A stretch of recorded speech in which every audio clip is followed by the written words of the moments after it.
In this world, there are many cursed items tied to the spirits of those who suffered. If you come into possession of one, the spirit will haunt you until you die, or until you pass it on to someone else. But there's some good news. You can't just slip the item into someone's pocket. They have to accept it willingly. That's why people try to pass things off in the weirdest ways. Someone handing you a button along with their change? Don't accept it. It might be cursed. Be careful about gifts with sentimental value. Avoid garage and yard sales like the plague. But whatever you do, if you get a cursed item, don't be like some assholes and hand them over to little children. You see, kids are great like that. If they're young enough, they'll trust everyone and everything. You hand a kid something, anything really, and they'll happily accept with a big grin. Best I can tell, that's what happened to me. You see, she's been around as long as I can remember. I call her Mrs Noface. Some of my earliest memories were looking up in my bed to see her hovering there. At the time, I didn't understand that people were supposed to have faces or what blood and gore were. I just knew that Mrs Noface was always there for me, and always would be. My parents weren't around all that much. Well, my dad never was. As far as I can tell, he ran off before I was born, but my mum? Well, let's just say I'm sure my mum was doing her best. You see, she never wanted a kid, as she was quick to tell me at almost any opportunity. But at least she made sure I was fed, clothed, had a bed to sleep in, and even got a present every Christmas, so I was luckier than many. When Mum was at work late at night, I could watch TV. But whenever she had her guy friends over, I had to go to my room. When I was 5, there wasn't much in my room. There were a couple picture books from my first few years, an old brass button I'd always had, and my new set of crayons from the most recent Christmas. That's how my mum first learned about Mrs Noface. You see, I drew one of the first things any kids draw, a family picture. It was a crude picture like you'd expect. Stick figures and clothes, with the only features being simplistically drawn faces. But when Mum was in a nice dress and I was in my pyjamas, Mrs Noface had on her bloody white gown, and where her face was supposed to be, I drew a black void with crimson around the edges, where it looked like her face had been torn away. I don't remember the exact conversation that followed when she saw the picture, but I do remember her asking about the picture and reacting rather strongly when I told her about Mrs Noface. Not long after that, I met the doctor.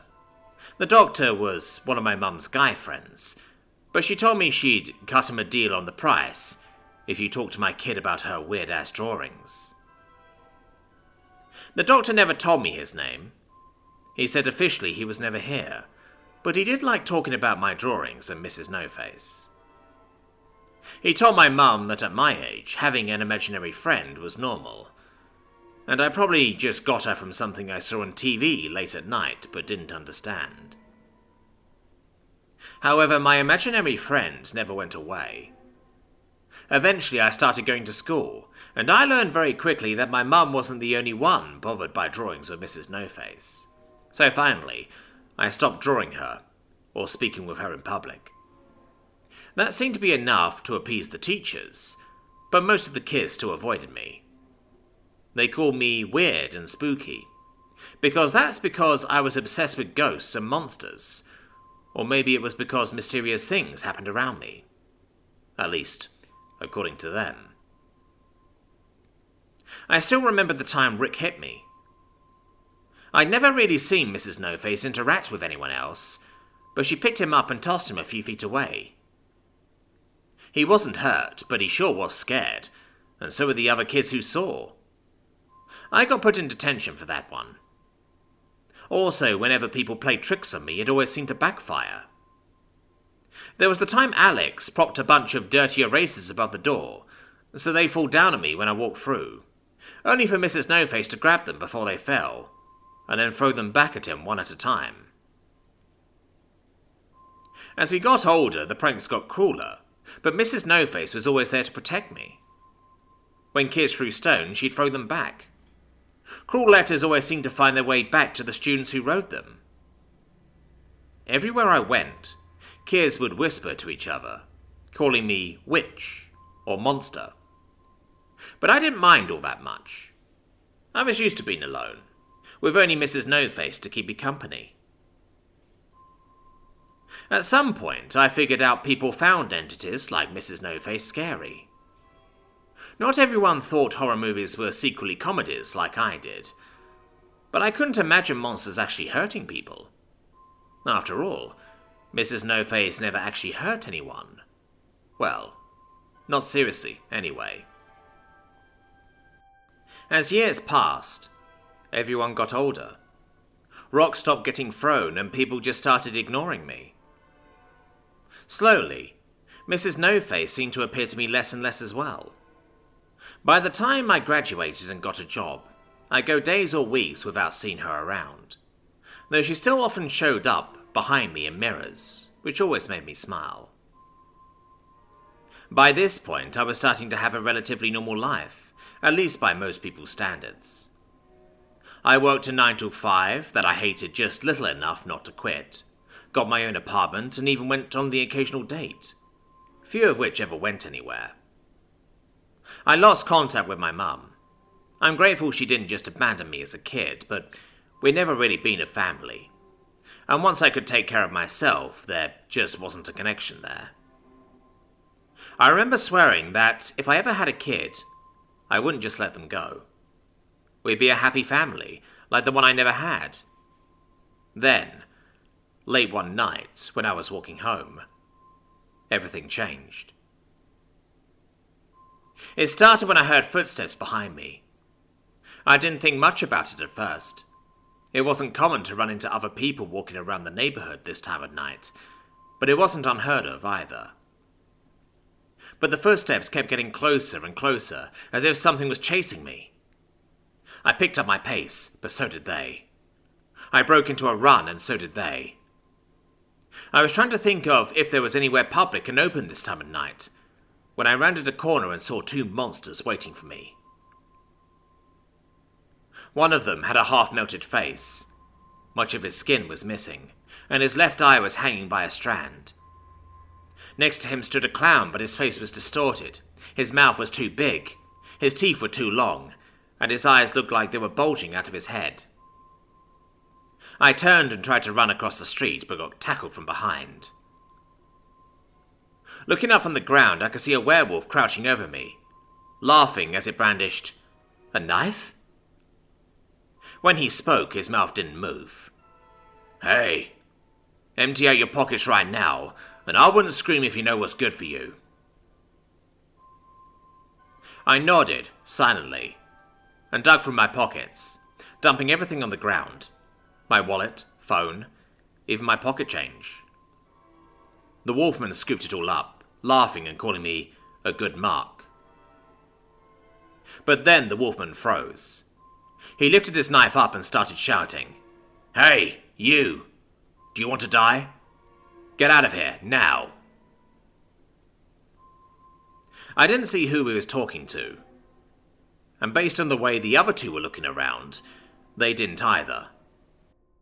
Finally, the clown spoke up. "Hey man, you messing with us? Now's not the time. Let's just take the stuff and run." But the wolfman's hand started to shake, and his voice sounded afraid.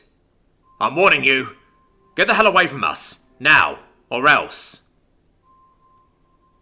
Finally, the half-burned man reached up and tore off his Halloween mask, looking around before turning back to his accomplice. "Are you tripping? There's no one there. Get your shit together and let's go."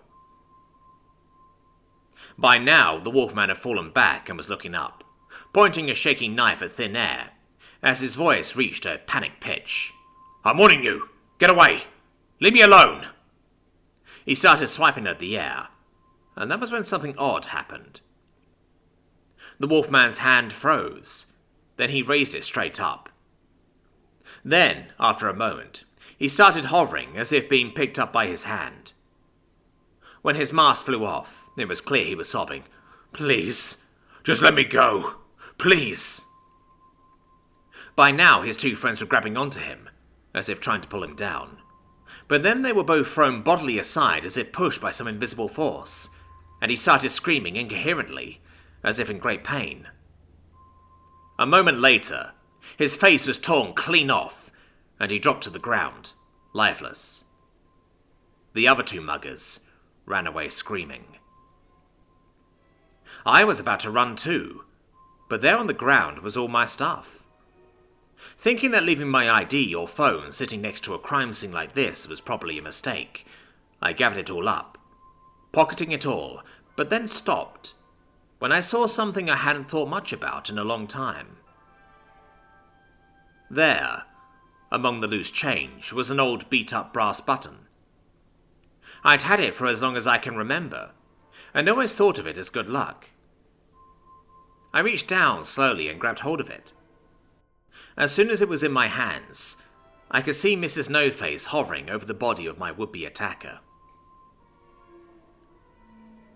Years have gone by since then. For a while, Mrs Noface was a significant presence in my life again. I spoke with her daily, and swore to myself I would never neglect her. And then I met my partner. It wasn't a particularly noteworthy meeting. We worked together, and eventually he asked me if I wanted to get to coffee. Coffee became drinks, drinks became dinners, and before I knew it, we were going steady. At first, Mrs Noface hovered around him constantly. I was almost afraid she'd attack him like the mugger, but over time, she slowly backed away, giving us more space. Eventually, she stopped showing up on our dates altogether. After we got married, she slowly stopped hanging around again. Nowadays, I only see her in the mirrors behind me, but even when she's not around, I know she's watching and protecting me. I realized that, in many ways, she was the mother I never really had. Aside from my husband and now my daughter, Isabel, she means more to me than anyone. Which is why it's so hard to say goodbye. I know she won't be gone. Not really. But I'll never see her again. I am fighting back tears as I write this. When I look into the blackness of the computer screen, I can see her there, hovering behind me. I wonder if she understands what I'm about to do. I wonder if it will make her happy or sad. I hope she understands how much she's meant to me, and why I must do what I'm about to do. You see, during my pregnancy, I got sick, really sick, and I couldn't treat it because it would kill my precious Isabel. Now is too late. I have to break that promise to myself about never abandoning my child. Even Mrs Noface can't protect me this time. So all I can do is leave Isabel, my beloved daughter, the most precious gift I've ever been given. An old brass button.